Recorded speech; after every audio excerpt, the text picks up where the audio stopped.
Attention. Vendredi 15 janvier 2021, bonsoir à tous, 90 minutes au Bénin, c'est parti. 3 sujets dans le duel de ce soir et on démarre avec cette tournée du chef de l'État Patrice Talon dans les 77 communes du Bénin. Ce vendredi marque la fin du parcours et des choses qui se précisent aussi et qui tendent à lever tout suspense, fait également de la seconde phase qui aura permis au chef de l'État Patrice Talon de faire le point de sa gestion à l'ensemble des 77 communes des 12 départements du Bénin. Une tournée de reddition de comptes. Pour quelle finalité, quelle leçon peut-on tirer de ce périple présidentiel? L'homme d'État a-t-il véritablement renoué contact avec son peuple et convaincu de ce fait les sceptiques? Élément d'analyse dans un instant avec mes débatteurs de ce vendredi. Prudent Nassé, bonsoir. Bonsoir à nous. Et en face de lui, Ricardo Loïc Pécou. Bonsoir Ricardo. Bonsoir Herman, bonsoir Prudent, bonsoir à toutes et à tous. Sur notre plan, le 24 janvier approche à grandes enjambées pour les élections professionnelles, la troisième du genre. Les confédérations centrales syndicales affûtent leurs armes, pas pour revendiquer, mais pour allier le maximum de travailleurs à leur cause. Autant les défis sont de grande portée pour Noël Chedaré, Ansema Moussou, Moudassirou Bachabi, Apollinaire Aféwé et leur père, autant les travailleurs devront se fixer des objectifs de défense de leurs intérêts. Quels sont, pour ainsi dire, les enjeux de ces élections professionnelles pour des travailleurs dont les voix pèsent lourdes dans ce scrutin par voie électronique? Chacun des débatteurs de ce soir a sa vision du sujet. On en parle également, sans oublier cette actualité relative à la crédibilité confirmée du Bénin sur le marché financier, le Bénin qui lève l'emprunt obligataire international. Voilà pour le sommaire. Bonsoir à tous et pour vous installer, les unes du jour.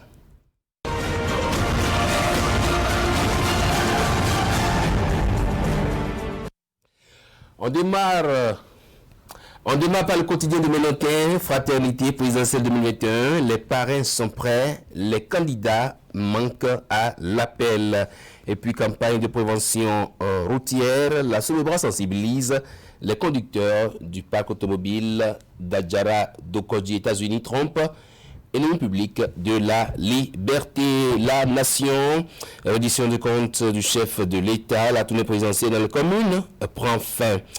On passe à un autre quotidien, Libération Rebond, le Bénin, premier émetteur africain sur le marché financier international et puis présidentiel 2021.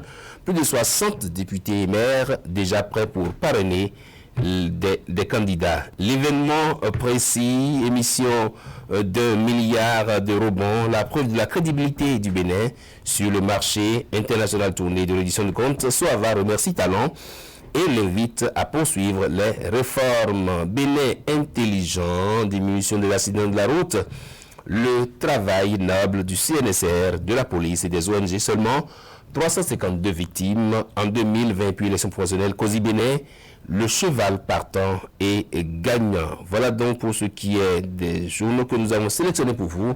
C'est parti pour le duel.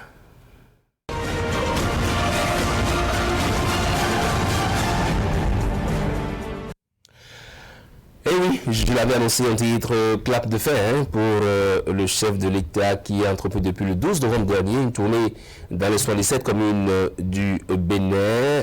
C'est une première par ici, Ricardo Loïc Pécou. Absolument, Herman Parfait à Niambossou, c'est une première, il faut le dire. Et puis sur ce même plateau, il y a quelques jours de cela, on en parlait, le président de la République, Patrice Talon, qui a innové, qui a décidé justement de changer un peu les choses, d'aller au contact des populations pour faire le point, pour justement apporter à ces populations qui lui a accordé il y a quelques années leur confiance, leur dit justement ce qu'il a pu faire au cours des 5 dernières années. Je pense que c'est une initiative, c'est une première. Il faut pouvoir perpétuer cela. Il faut pouvoir, et comme lui-même il a dit, quelque part, ça doit être à Segbana ou à Ndali qu'il fera le plaidoyer nécessaire auprès donc du Parlement pour que cela puisse réellement être constitutionnalisé et permettre à chaque président, à un moment donné, d'aller faire le point. Ça veut dire qu'avec le recul, cette tournée était nécessaire en fait. Cette tournée était nécessaire et on va d'ailleurs tirer tout à l'heure les grandes leçons, les grandes conclusions de cette tournée qui a permis au président de la République non seulement, comme je le disais, d'aller au contact de ces populations, mais surtout d'aller leur dire ce qu'il a pu faire.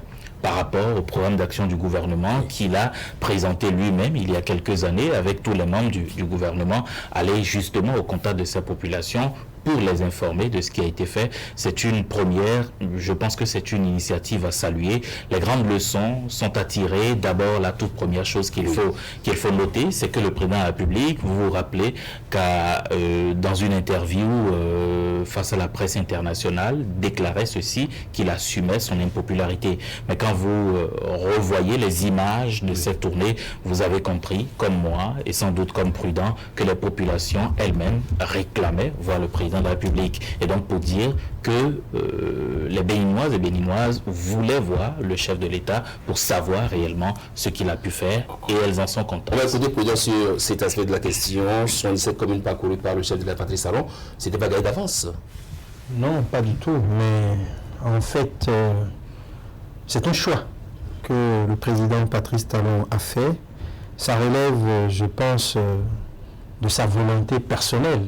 Il n'a aucune contrainte ou aucune exigence des tests qui l'oblige à aller vers les populations, même si au niveau local, il est fait obligation au maire d'organiser des séances de reddition de comptes publics au niveau communal, mais aucune loi n'oblige un président de la République à devoir rendre compte commune par commune de son action. Parce qu'on estime que les ministres sectoriels peuvent le faire, mais en réalité, la chose n'est pas si mauvaise si on s'en tient donc à ce qu'on peut en tirer comme dividende ou à ce qu'on peut y retrouver comme avantage. Et dans les avantages qu'on peut y retrouver, au détour de ces rencontres-là, le président va au-delà donc du fait qu'il rencontre ou il explique aux populations certains choix de gouvernance qu'il a pu faire au cours de ces 5 dernières années ou de ces 4 dernières années, nous sommes dans la 5e année. Au-delà donc du fait qu'il explique tout ceci, il va aussi au contact des difficultés de ces populations-là. Même si, étant candidat, il a pu parcourir la plupart des communes, en y retournant, il touche du doigt les réalités, d'autant que les meetings politiques s'organisent généralement sur des places publiques où on n'a pas une bonne perception des problèmes donc, de manque d'infrastructures qui existent au niveau des communes, mais à travers cette tournée-là, soit le président est reçu dans les maisons de peuple totalement délaissées ou dans des salles aménagées, ça lui permet quand même d'aller au contact des populations et de vivre leurs difficultés. Donc c'est un bon choix que le président a dû faire. Lui qui, contrairement à ses prédécesseurs, s'est abstenu de beaucoup se balader, de beaucoup tourner dans le pays. Donc il y avait une ville à combler, le président a choisi de le faire. Mais sur la nécessité de constitutionnaliser cela, moi, peut-être qu'on va approfondir les discussions. Moi, je ne trouve pas ça important, d'autant que c'est un choix qu'on doit pouvoir laisser à chaque président de la République. Ça dépend donc de la nature du président. Si le président communique au jour le jour, ou se déplace au jour le jour, il n'aura pas besoin de parcourir toutes les communes en fin de mandat ou au cours de son mandat pour une séance de reddition de comptes. Mais Patrice Talon, fondamentalement, on a observé que c'est un président qui parle très très peu, sa parole est chère, et ça a un avantage. Quand le président ne parle pas tous les jours, le jour où on l'entend, tout le monde veut l'écouter. Et ça aussi, c'est quelque chose qu'on doit pouvoir coller à sa personne intrinsèque, beaucoup plus qu'à la fonction présidentielle. Donc le constitutionnaliser, je ne trouve pas ça important. Oui, Ricardo, sur ces questions-là. Non, mais je pense que le président de la République, et puis il a dit, c'est une personne dont la parole est très chère. Le chef de l'État qui ne nous a pas du tout habitués à sortir comme on pouvait le voir sous d'autres tropiques, sortir et puis tout le temps être devant les médias. Ce n'est pas la marque Patrice Talon. Et constitutionnaliser cela, je trouve que c'est pertinent sous 3 points. Le tout premier qu'il faut rappeler, c'est quoi?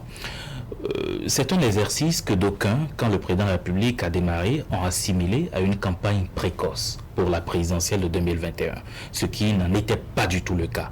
Et c'est pourquoi le président de la République, aussitôt, a expliqué qu'il a fait ce choix parce que justement, il a un devoir de sincérité, il a un devoir de reconnaissance, il a un devoir en réalité de sérieux envers tous ceux-là qui lui ont accordé le suffrage il y a quelques années de cela. C'est pour ça qu'il a décidé d'aller au contact de ces populations-là. Ça, c'est la première chose. Deuxième chose, c'est qu'il ne faut pas permettre à ce qu'un candidat ou un président, je vais dire, autant pour moi, un président de la République, soit en fonction, mais qu'il se permette justement d'aller profiter en fait de sa posture, de son titre, de son rang de président de la République pour faire une campagne précoce. Et je pense que c'est important en cela parce que il faut pouvoir habituer celui-là qui a eu le mérite d'être choisi, d'avoir été choisi par les populations à aller vers ces dernières pour faire un point de ce qu'il a pu faire. Je pense que c'est aussi une manière, et ça c'est le troisième point, c'est aussi une manière d'obliger en fait tous ceux-là qui sont élus président de la République à reconnaître qu'ils ont un devoir envers les populations. Ce devoir, c'est d'aller leur dire en fin de mandat, j'ai pu faire ci, j'ai pu faire ça. Et je pense que c'est dans cette idée, c'est dans cette droite ligne que le président de la République a dû, devant la population dans le nord du pays, promis qu'il allait faire donc ce plaidoyer à l'endroit donc du Parlement pour constitutionnaliser ça. Je pense qu'il faut faire une expérience pour après justement tirer les conclusions. Est-ce que vous a convaincu? Ricardo, non, pas vraiment. Pas vraiment. Je respecte sa façon de voir les choses, mais je reste dans ma position pour dire que le président de la République est élu sur un programme d'action ou un projet de société qui devient un programme. J'aurais même encore apprécié qu'au-delà donc du projet de société, avant d'élaborer le programme, qu'il fasse une tournée pour réajuster. Or, ce n'est pas les documents qui manquent au niveau de nos administrations aujourd'hui sur l'orientation de la politique nationale. Et les choix faits par le président de la République, il les assume seul. Donc cette tournée-là, moi je lis ça beaucoup plus à la personne du président Patrice Talon qu'à la fonction présidentielle.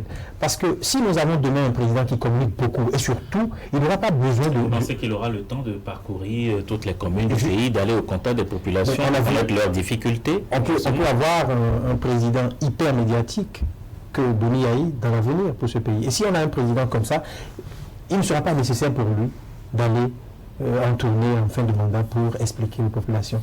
Cela est propre. J'estime que c'est propre au caractère et à la nature de l'actuel président de la République, qu'il ne serait pas nécessaire. Encore que les programmes de politique nationale sont conduits, je dirais, par les ministères sectoriels et sont la déclinaison donc d'une vision globale incarnée par le chef de l'État. Donc, si les ministres sectoriels communiquent bien, la preuve, c'est que à chaque anniversaire donc dans la session du président de la République, les ministres sectoriels font le point de ce qu'ils ont pu faire.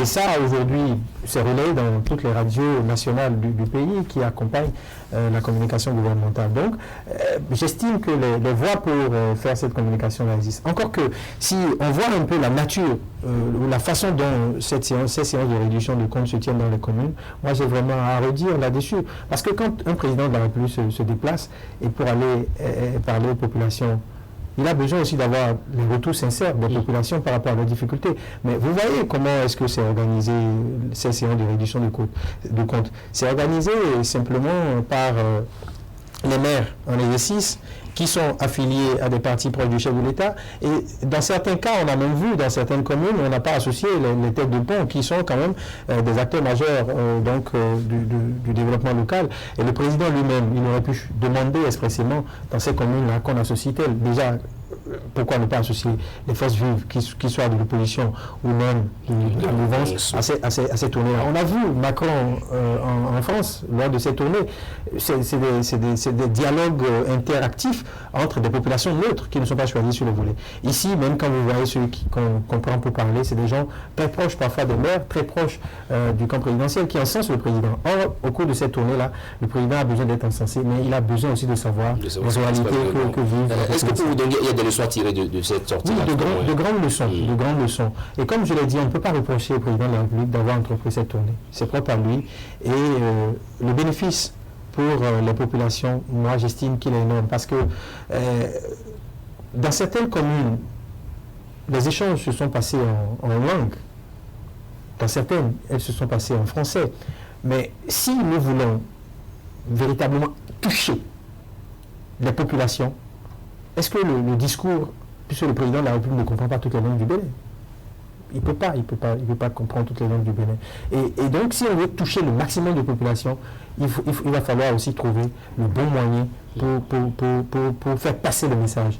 Les choix qui sont faits, les réexpliquer aux populations dans le contexte talent, ça passe. Mais pour les populations qui suivent l'actualité, c'est du déjà vu et c'est du connu. Maintenant, l'intérêt de ces séances de réduction là, c'est qu'à l'avenir on puisse voir comment, après le passage du président de la République, monnayer tout ce qu'il a pu dire dans les langues nationales pour toucher le plus de population et voir aussi au niveau donc des communes comment, au-delà donc des gens qui sont au pouvoir, comment on peut prendre en compte les autres couches de la population pour que le message apporté au président de la République soit un message qui prenne en compte toutes les préoccupations des populations. Oui, Ricardo.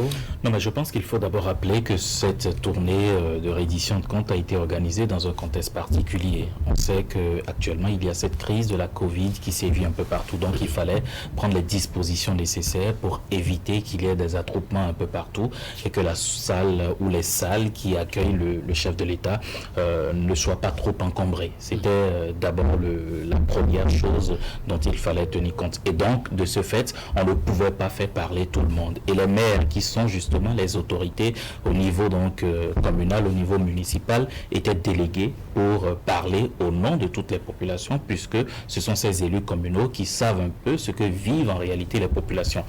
Et quand vous faites un feedback et que vous prenez une commune comme Banté, vous avez suivi le discours du maire de Banté qui n'a pas fait de cadeau, qui a été plus connaître, qui a souhaité un certain nombre de choses. Voilà, et le président de la République en a saisi l'occasion pour expliquer certaines choses et pour dire en réalité ce qu'il pense de la situation. Donc je pense que tous les maires n'ont pas fait économie de vérité comme on pourrait le penser et l'affirmer. Je pense que dans l'ensemble, ce n'est pas le président de la République qui a désigné ceux-là qui doivent parler en sa présence. Pas du tout. Et donc, ce sont les communes qui ont organisé en fait l'arrivée du président de la République. Donc cela revenait aux élus locaux, aux élus communaux de désigner en réalité celui-là qui devrait porter la voix de la commune. Je pense que c'est ce qui a été respecté, c'est ce qui a été fait dans toutes les communes que le président de la République a parcouru. Donc aujourd'hui... Vous avez vu le cas de Soava, où le chef de l'État en bac motorisé. En bac motorisé, il a d'ailleurs rappelé que c'est justement à Soava qu'il a appris à pêcher pour la toute première fois du poisson évidemment et que Soava a bercé sa tendre enfance. On peut s'en souvenir, c'était quand même une belle expérience, on l'a vu dans la barque motorisée et tout, il avait du plaisir à voir. En réalité, c'est comme il a regretté n'avoir pas beaucoup apporté à Soava, mais il a promis que justement les travaux de l'embarcadère vont commencer justement quand la route à Kassato truc là va commencer. Donc je pense que ce sont, et comme Prudent le disait, cela a permis au président de la République d'aller au contact aussi des difficultés que vivent en réalité les populations. Et c'est important. Et donc il va prendre sans doute l'engagement de pouvoir travailler à ce que cela puisse changer. D'autres leçons à tirer, c'est surtout le message que le chef de l'État a passé dans les 77 communes qu'il a parcourues. Quand vous relisez toutes les bandes, toutes les déclarations qu'il a faites, vous constatez qu'il a insisté sur une chose: la lutte contre la corruption, la gouvernance qui doit être justement, je dirais, revue et mieux adaptée à notre pays. Et c'est sur ces points qu'il a insisté. Et je pense que c'est à nous, journalistes, c'est à nous, citoyens, de pouvoir tirer leçon en réalité de tout ceci et de nous dire que ce pays, il nous appartient à tous. Et donc, on doit pouvoir sauvegarder en réalité les ressources, les deniers publics pour développer ce pays. Je pense que c'est important. Ce sont de grands messages à tirer. La lutte contre la corruption, la gouvernance qui doit être justement le cheval de bataille. Et puis l'autre chose, c'est pouvoir réellement protéger les deniers publics pour réaliser des infrastructures dans notre pays. Un mot pour conclure sur ce sujet-là. Oui, moi je pense que le président a mis l'accent sur l'assainissement des finances publiques. Mais ce qu'il a souhaité aussi, c'est qu'il y ait plus de clarté au sujet de certains dossiers d'État, surtout dans la compétition donc, de l'accès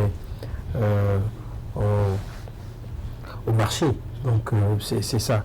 Évidemment, aujourd'hui, dans la lutte contre la corruption, il y a des tribunaux qui sont créés et qui font leur travail. Ça se remarque, il y a une volonté farouche. nous allons souhaiter que le cap soit maintenu. Donc, dans l'ensemble, moi je pense que il y a des indicateurs qui nous permettent d'avancer. Finalement, il était important cette tournée. Oui, on ne va jamais dire que ce n'était pas important, mais c'est beaucoup plus lié à la personne de Talon. Parce que on passe à un deuxième sujet, les élections professionnelles. C'est vrai que nous avons 8 centrales et confédérations syndicales qui sont en lice. Sur le terrain, on constate quand même une certaine effervescence. Est-ce que finalement ce sont les enjeux d'une élection aussi capitale pour la confédération? Absolument, il faut le dire, c'est très important pour les confédérations syndicales d'élire en réalité les responsables. Maintenant, vous parlez d'une effervescence, c'est vrai que dans certains milieux, on assiste à ça. Maintenant, c'est de savoir le type de choix qu'il faut faire en réalité, compte tenu de ce que ces différentes centrales, j'ai pu suivre plusieurs fois sur vos plateaux, les différents secrétaires généraux qui sont passés pour exposer en réalité leurs idées et puis tout ce qu'ils veulent en réalité faire pour le monde syndical au Bénin, pour les travailleurs. Je pense que c'est important. Maintenant, il va falloir choisir en fait les meilleurs candidats, tout simplement. Oui, Président, sur cette question, est-ce que vous voyez des centrales vraiment en ordre de bataille pour rallier le maximum de travailleurs à leur cause? Oui, mais on ne pourra pas les voir comme les politiciens au front. Absolument. D'abord, ils sont... Encore que déjà, il y en a qui crient à la fraude. À la fraude.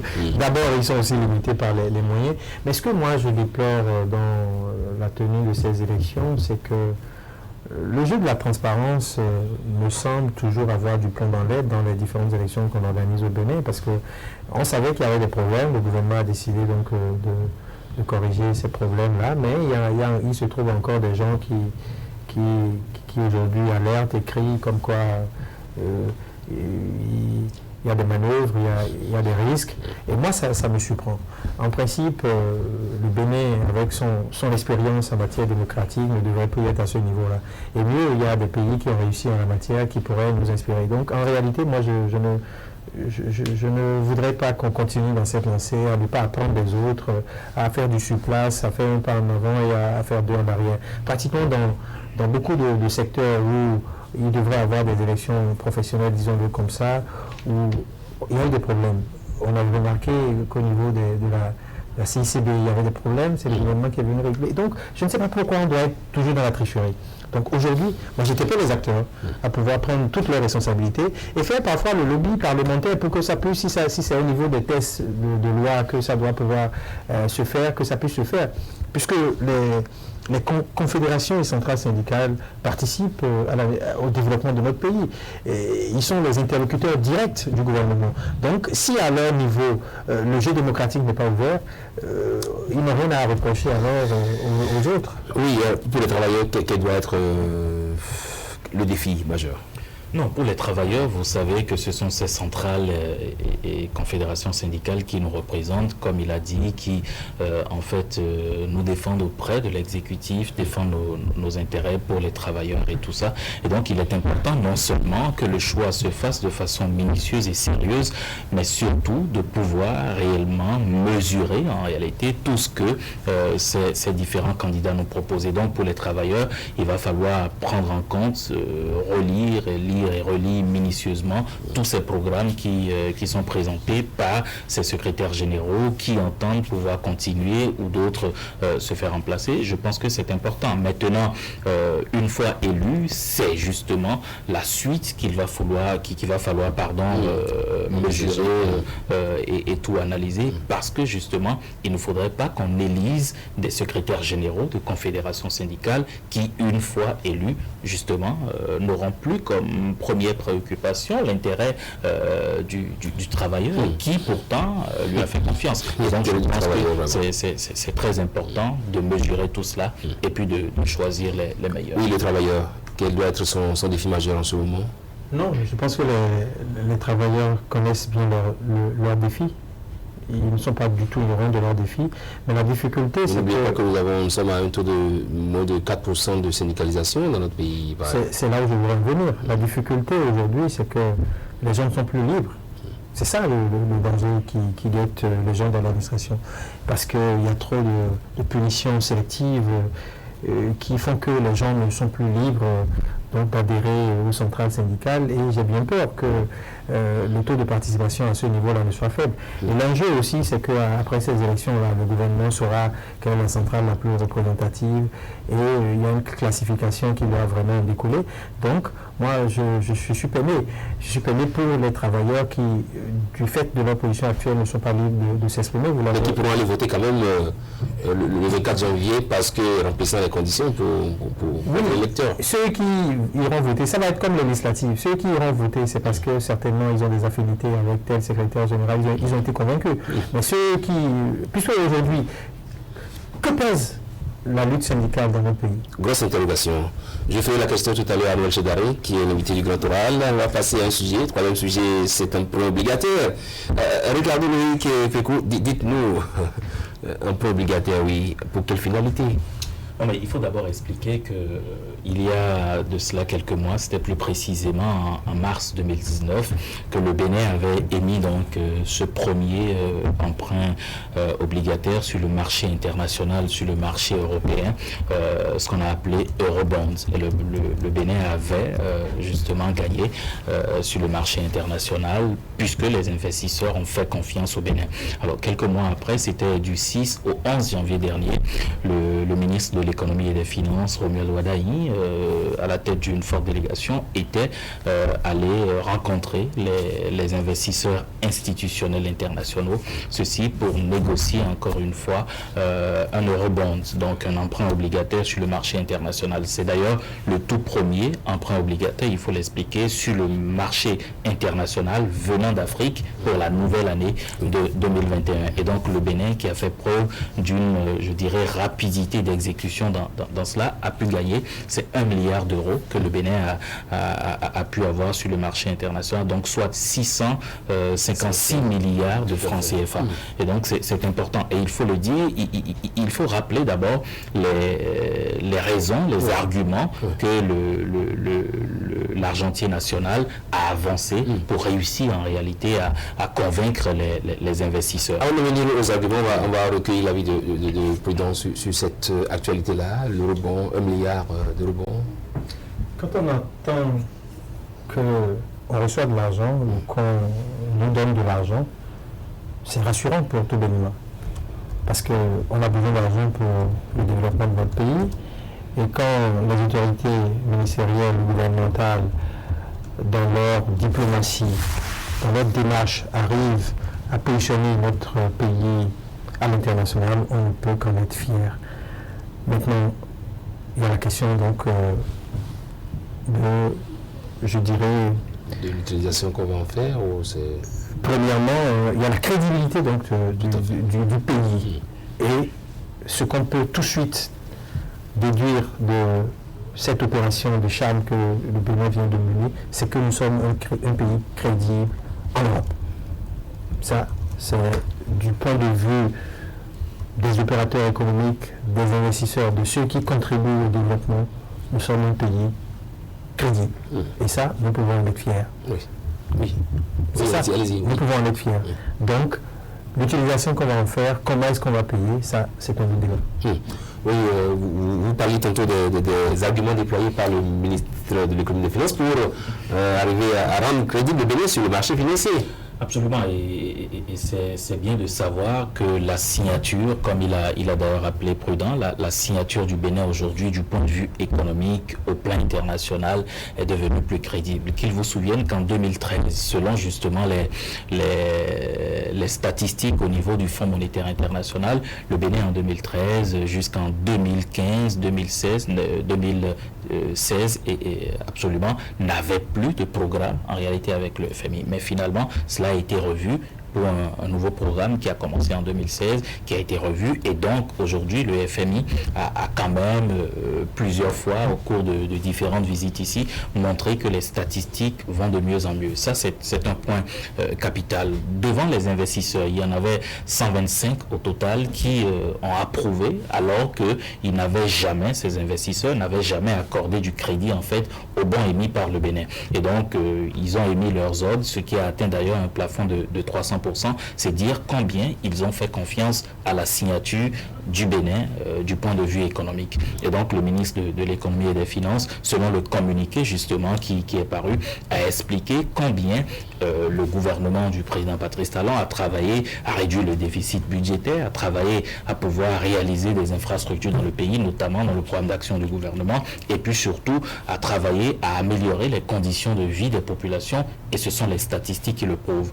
Aujourd'hui, les 1 milliard d'euros, justement les 656 milliards de francs CFA vont servir, selon les informations, non seulement à financer le budget 2021, mais surtout à financer les grands projets phares du programme d'action du gouvernement. Mais à côté de cela, ce qu'il faut préciser, c'est que cette émission vient en réalité régler un certain nombre de problèmes, vient est couplé en fait avec ce qu'on appelle un passif. Le passif, parce que je vous l'ai rappelé, en mars 2019, il y avait déjà une émission qui avait été faite. Donc, justement, ce crédit-là va permettre, puisque nous avons encore la possibilité de nous endetter dans la sous-région, c'est 70%. Nous sommes jusqu'aux statistiques de 2019, nous sommes encore au 2020, selon la CA, la Caisse autonome d'amortissement, nous sommes à 48, 42%. On a encore une marge de manœuvre. Donc, on a une grosse marge de manœuvre pour pouvoir encore de la marge. Mais ce qu'il faut expliquer, c'est que cela vient en réalité régler un passif, c'est-à-dire tout ce qu'on a pu emprunter